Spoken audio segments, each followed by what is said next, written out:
Hello दोस्तों, स्वागत है आप लोग का। दोस्तों आज डेट है 15 मई। ठीक है। तो आज हम देखने वाले करंट अफेयर में दोस्तों इसराइल के बारे में। इसराइल के बारे में बहुत ज़्यादा चर्चा हो रही है, आप न्यूज़ में भी देख रहे होंगे। ठीक है, गाजा पट्टी पे वो लोग स्ट्राइक करने वाले, हमला करने वाले हैं। उसको लेकर हम एक बार थोड़ा डिटेल में आज डिस्कस करने वाले करंट अफेयर में। बहुत डिटेल में डिस्कस करेंगे स्टार्टिंग से लेकर लास्ट तक। जिन्होंने डीकेएस एकेडमी का ऐप डाउनलोड नहीं किया दोस्तों, जस्ट आप प्ले स्टोर पे जाइए, जस्ट आप सर्च करिए डीकेएस एकेडमी, आपको जस्ट मिल जाएगा। ठीक है, ऐसे सर्च करिए डीकेएस आईएएस एकेडमी सर्च करेंगे, ये आपको ऐप मिल जाएगा, आप डाउनलोड कर लीजिए। ठीक है, यहाँ पे वेरियस कोर्सेज, फ्री कोर्सेज हमारे आपको यहाँ पे मिल जाएंगे। ठीक है, जिन्होंने बहुत नए हो दोस्तों, मैंने कहा था हमेशा एनसीईआरटी से स्टार्ट करिए, हमारा एनसीईआरटी वीडियो पैक आप ज्वाइन कर लीजिए। ठीक है, उसके अलावा वेरियस कोर्सेज, अगर आप एनसीईआरटी पढ़ चुके तो हमारा फाउंडेशन कोर्स ज्वाइन कर लिए, आराम से घर पे रह के पढ़ाई करिए, उसको मल्टीपल टाइम देख सकते हो आप वीडियो सारे। ठीक है, उसको डाउनलोड भी कर सकते हो, ऑफलाइन ऑनलाइन सब देख सकते हो उसको आप। पेमेंट मेथड भी तीन तरीके से कर सकते हो, ऐप से, अकाउंट में, और फोन पे, गूगल पे, भीम यूपीआई से भी डायरेक्टली पेमेंट कर सकते हो।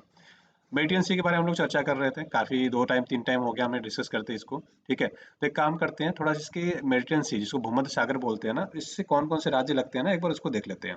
ठीक है, क्योंकि देखो इजराइल भी चर्चा में, इजराइल से भी मेडिटेंसी का बॉर्डर लगता है, तो यूपीएससी क्या करता है डायरेक्टली कई बार ना इससे क्वेश्चन ना पूछ के आपको अगल बगल से चीजें पूछ लेगा। ठीक है, तो एक एक करके हम देखते हैं। देखो अफ्रीका के अगर देखें, अफ्रीका महाद्वीप से दोस्तों लगभग 5 देश लगते हैं। कौन कौन से? Morocco, Algeria, Tunisia, Libya, Egypt. मैंने इसको याद करने का तरीका बताया था, MATLE। मेटल के नाम से याद रखेंगे तो आपको याद हो जाएगा, मोरक्को, अल्जीरिया, ट्यूनिसिया, लीबिया और इजिप्ट। ठीक है, मेटल के नाम से याद रखेंगे। और एशिया की बात करें तो मैंने लिस्ट बताया था, LIST। कैसे? एल से देखो, इसमें सीक्वेंस नहीं बैठ पाता क्योंकि इजराइल पहले आता है, लेबनान आता है, सीरिया आता है, और उसके बाद आपका टर्की आता है। ठीक है, तो ये हमने बेसिकली बनाई थी ना लिस्ट से, हमने क्या बनाया था? हाँ, एल से आपका लेबनान हो जाएगा, आई से आपका इजराइल हो जाएगा, एस से आपका सीरिया हो जाएगा, और टी से आपका तुर्की हो जाएगा। तो ये हमने कहा था मेटल लिस्ट। तो आप अफ्रीका कॉन्टिनेंट के और एशिया महाद्वीप के दोनों के आप याद रख सकते हो। ठीक है, उसके बाद आएंगे दोस्तों हम यूरोप में। तो यूरोप में जो सब पहली कंट्री आती है, आप यहाँ देखोगे तो स्पेन आ जाता है। ठीक है, स्पेन के बाद फ्रांस आ जाता है, और एक छोटी सी कंट्री इसको मोनाको कहते हैं, वो भी है यहाँ पे तीसरी। ठीक है, उसके बाद आपका Italy, then Slovenia, then Croatia, then Bosnia. ठीक है, उसके बाद मोंटेनिग्रो, फिर अल्बेनिया, और आपके उसके बाद आता है ग्रीस। ठीक है, तो ये कंट्री आपको जस्ट याद रखनी है, 10 इधर से, 5 इधर से, और 3 4 इधर से। याद रखिएगा, कितनी कंट्री मेडिसिन से लगती है? 10 पहले हुआ, 5, फिर कितने थे? 4। टोटल आप काउंट करोगे तो 19 कंट्री लगती है, किससे? मेडिसिन सी से। ठीक है, तो ये आपके एग्जाम पॉइंट से थोड़ा सा रिलेवेंट भी हो जाता है। एक बार इसको फिर से रिवीजन करते हैं हम लोग। ठीक है, देखिए, Morocco, Algeria, Tunisia, Libya, Egypt, 5 country है जो अफ्रीका से लगती हैं। उसके बाद आप आओगे अफ्रीका में, तो अफ्रीका सॉरी एशिया में, तो एशिया में देखोगे तो आप इधर से इजराइल लगता है, लेबनान लगता है, सीरिया लगता है, और टर्की लगता है। साइप्रस भी यहाँ पे है, तो आप एक और प्लस काउंट करोगे तो 20 कंट्री हो जाती है। साइप्रस तो अंदर ही है ना। ठीक है, तो याद रखिए टोटल 20 कंट्री आपको जस्ट पढ़ के रखना है। ठीक है, इसके अलावा इसके छोटे छोटे सी कहते हैं, जैसे, ठीक है, जैसे अगर बात करें तो लिगुरियन सी हो जाता है आपका। ठीक है, और आपका यहाँ पे आ जाता है बलेaric सी। ठीक है, और यहाँ पे आपका आ जाता है एल्बोरान सी। इसको जिब्राल्टर स्ट्रेट बोलते हैं। तो याद रखिएगा, आप इधर अटलांटिक ओशियन से जब एंट्री करते हैं मेडिटेरियन सी में, तो यहाँ पे एक स्ट्रेट होता है। ठीक है, स्ट्रेट को हम बोलते हैं, इसका नाम है स्ट्रेट ऑफ जिब्राल्टर, जिब्राल्टर की खाड़ी बोलते हैं।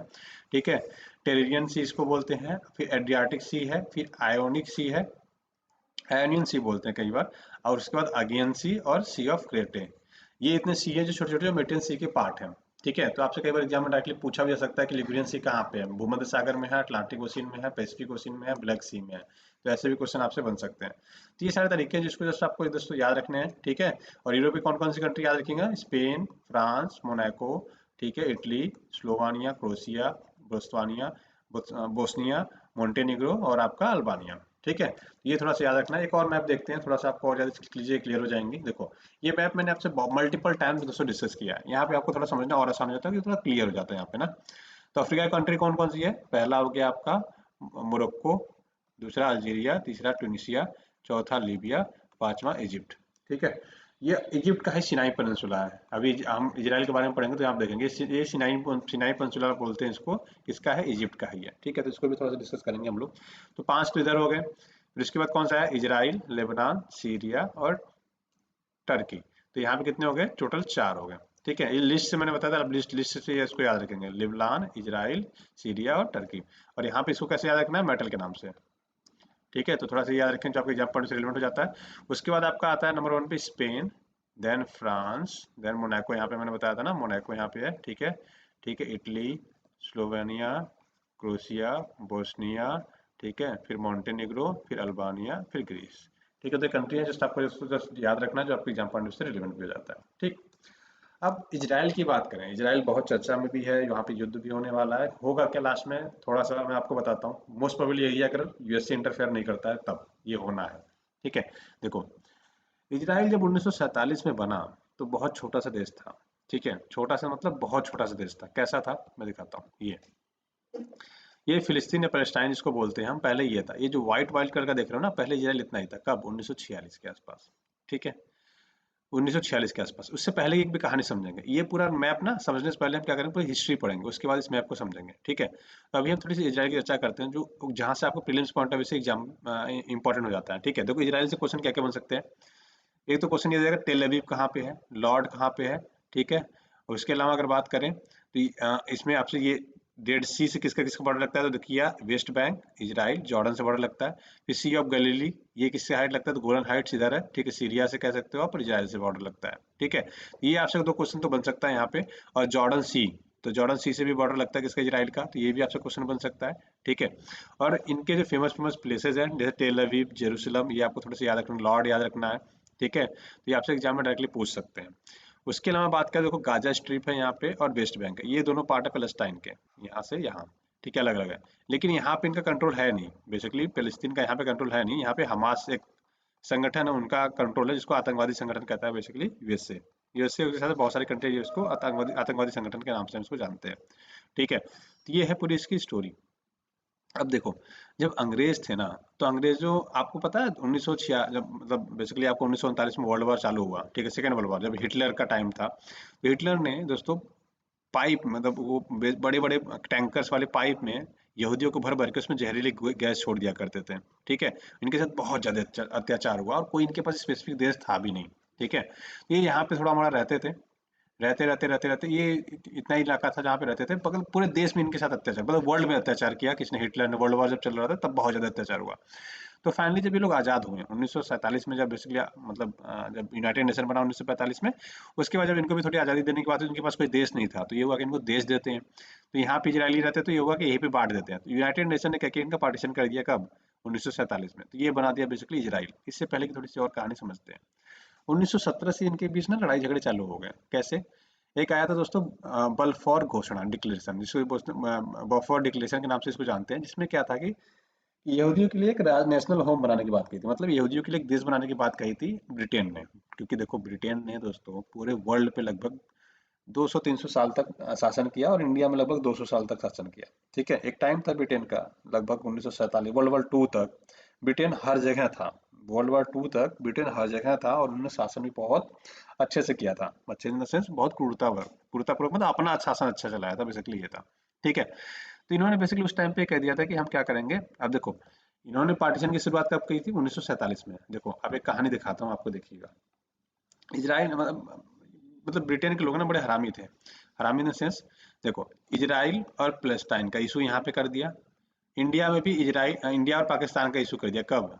इंडिया पाकिस्तान की नींव कब पड़ी थी? 1905 में। आप सबको लगता है 1947 में पड़ी थी, नहीं, 1905 में। क्या हुआ था 1905 में? बंगाल का विभाजन हुआ था। तो बंगाल जो विभाजन हुआ दोस्तों, बंगाल विभाजन से ही क्या पनपा था, हिंदू मुस्लिम।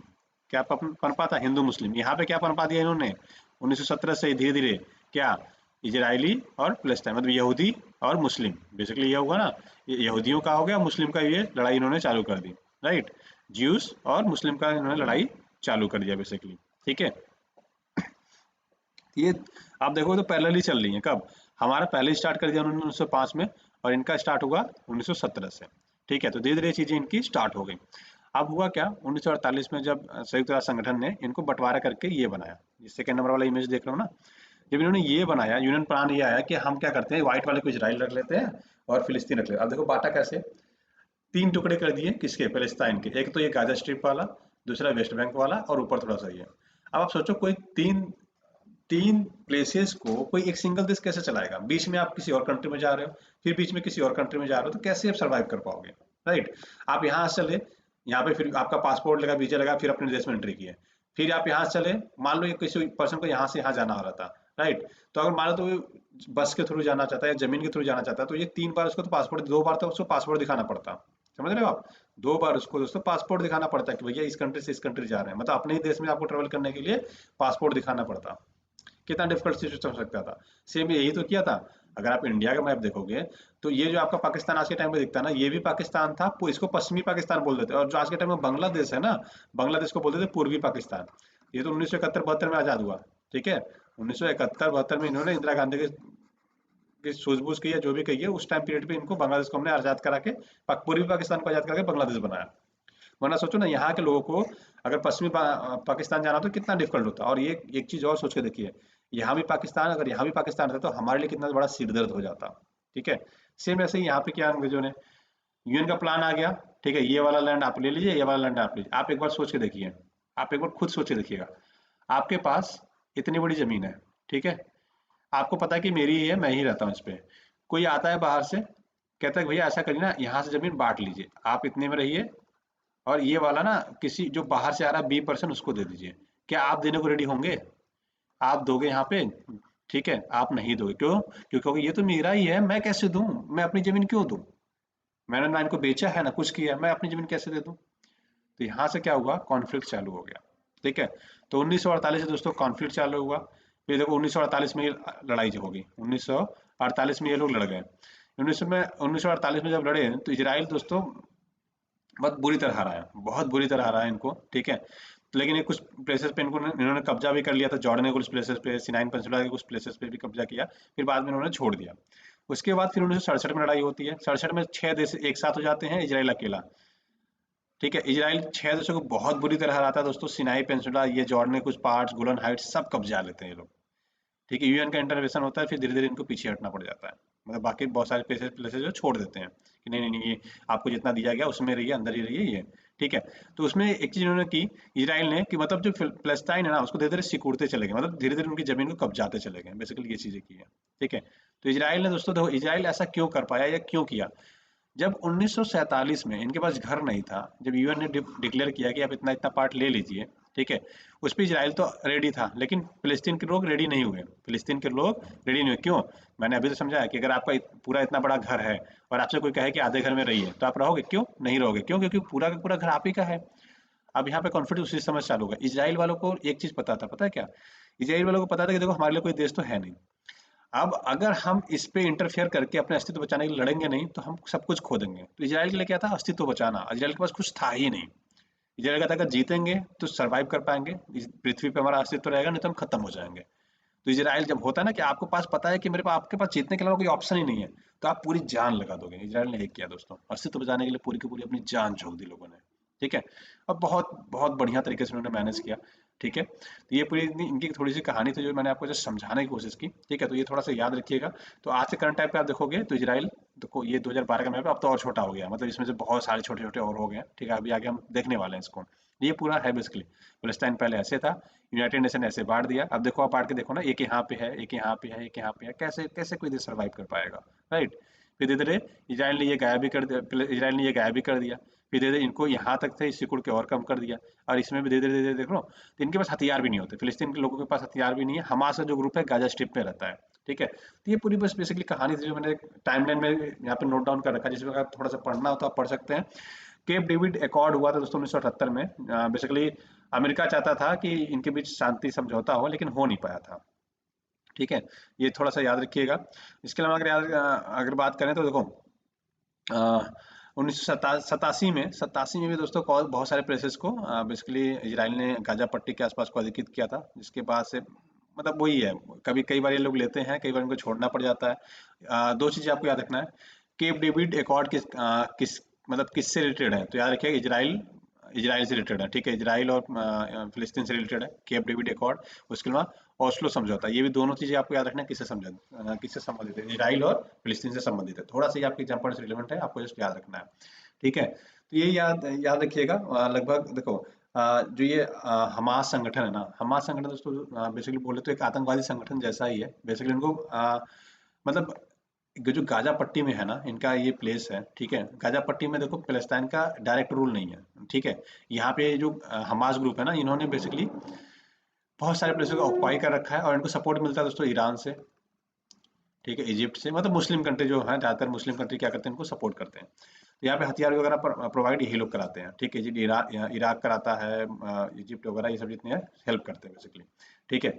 तो ये थोड़ा सा आप याद रखें जो आपके एग्जाम्पल में से रिलेवेंट है, ठीक है। अब देखो 1967 में जब युद्ध हुआ था तो एक चीज दिखाता हूँ मैं आपको। ये देखो सिनाई पेनिनसुला, वेस्टर्न बैंक, फिर गोलन हाइट्स, ये सब कब्जा कर लिया था इजराइल ने, सब कुछ कब्जा कर लिया था। लेकिन यूनाइटेड नेशन आया, बोला नहीं नहीं नहीं नहीं, आप ये हमारा जो रिजोल्यूशन है 242 उसके तहत आप ये गलत कर रहे हो, आपको ये छोड़ना पड़ेगा। तो फिर छोड़ दिया था, वरना आप देखो इजराइल कितना बड़ा होता आज के टाइम पे, यहाँ से लेके पूरा ये और अब तक तो पता नहीं कितना इन्होंने बड़ा कर दिया होता। और ठीक है, तो ये वेस्ट बैंक का मसला ही नहीं चलता इनका, और सिनाई पेनिनसुला जो इजिप्ट का है ये भी इन्होंने अब तक कब्जा कर लिया होता, ठीक है। बट ठीक है चलो। अच्छा एक चीज़ और, बहुत आपने अभी सुना होगा कि हमास ग्रुप ने बहुत सारे 1000, 1500, 1700 के आसपास उन्होंने क्या किया, मिसाइलें छोड़ी, और इजराइल ने बहुत अच्छी तरह इसको काउंटर किया। कैसे किया था, देखो होता क्या है कि इनके पास एक डोम है, डोम डिफेंस सिस्टम है बेसिकली, ठीक है। ये क्या करता है, जैसे यहाँ से आपने मिसाइल छोड़ी, ठीक, किसी देश पे गिराने के लिए, जैसे ही यहाँ से ये लॉन्च होता है ना, तो यहाँ पे जो इनका रडार सिस्टम है वो चेक कर लेता है, सायरन बजता है, सायरन बजने लगता है कि इस देश पे ये, मतलब हमारे इस प्लेस पे ये गिरने वाला है। तो यहाँ से क्या करते हैं ये लोग, लॉन्च कर देते हैं, ठीक है, अपना डिफेंस मैकेनिज्म लॉन्च करते हैं, ये हवा में जाके ये मिसाइल इसको ध्वस्त कर देता है, हवा में ये खत्म हो जाता है, तो जमीन पे गिरता नहीं है। तो ये बेसिकली इनका टेक्निक है। अच्छा आप अगर इजराइल में कभी देखेंगे तो इजराइल में हर जगह बंकर बने हुए हैं, बंकर बने हुए हैं, जिसमें क्या होता है अगर इमरजेंसी हुई ना, तो आप जाके बंकर में छुप जाइए, आपको कुछ नहीं होगा। हर पार्क में, हर जगह इन्होंने बंकर बना रखे हैं, ठीक है। और आज को आपको आज के टाइम में पता है कि कोविड-19 से फ्री देश हो गया। कोविड-19 फ्री इन द सेंस कि कोविड-19 केसेस एकदम बहुत ही कम है, मतलब जैसे हमारे यहाँ भी इतनी दिक्कत हो रही है उतनी दिक्कत वहाँ पे बेसिकली नहीं है, ठीक है। चलो आज के दोस्तों, आज के करंट अफेयर में दोस्तों यही रखता है बेसिकली। हमें इजराइल के बारे में बहुत ज़्यादा डिस्कस करना था, तो हमने इजराइल के बारे में थोड़ा सा डिस्कस किया, जिससे कि आपको थोड़ा सा आइडिया हो जाए कि क्या चल रहा है, क्यों चल रहा है, कैसे है, ठीक है। ऐसे ये जेरूशलम की बात करते हैं, तो जेरूशलम भी एक चीज़ याद रखिएगा, जेरूशलम में भी ना, उसमें भी देखो 3 धर्म के बेसिकली इंपॉर्टेंट प्लेसेस है, होली प्लेसेस है, पवित्र स्थान। जैसे मुस्लिम धर्म की बात करें तो मुस्लिम धर्म में आपने मक्का और मदीना सुना होगा, ठीक है। यहाँ पे अलस्क मॉस्क है, तो यहाँ पे याद रखिएगा इनका तीसरा सबसे हॉली प्लेसेस पड़ जाता है। यहूदियों का हॉली प्लेस है जेरूशलम, ठीक है। उसके अलावा ईसाई धर्म के भी लोगों का हॉली प्लेस है जेरूशलम, इसलिए थोड़ा सा ज़्यादा इम्पोर्टेंट, मतलब इम्पोर्टेंट हो जाता है, या लोग लड़ते हैं, पूरा देश एक तरह से क्या होता है इस पर टाइमलाइन में आ जाता है, ठीक है। ये थोड़ा सा याद रखिएगा। जिन्होंने ऐप डाउनलोड नहीं किया दोस्तों, आप ऐप डाउनलोड कर लीजिए। जिनको वीडियो पैक परचेज करना है आप परचेज करिए, जिनको एनसीईआरटी, जिनको बिल्कुल स्टार्ट नहीं किया एनसीईआरटी से स्टार्ट करिए, ठीक है। तो फाउंडेशन कोर्स जिनको ज्वाइन करना, फाउंडेशन जो कोर्स ज्वाइन कर सकते हैं। आज की वीडियो में दोस्तों बस इतना रखते हैं, आशा करते हैं वीडियो पसंद आएगा, पसंद आया तो अपने दोस्तों के साथ लाइक से सब्सक्राइब करना ना भूलिएगा। वीडियो देखने के लिए बहुत बहुत धन्यवाद, आपका दिन शुभ हो। Thank you so much, have a great day.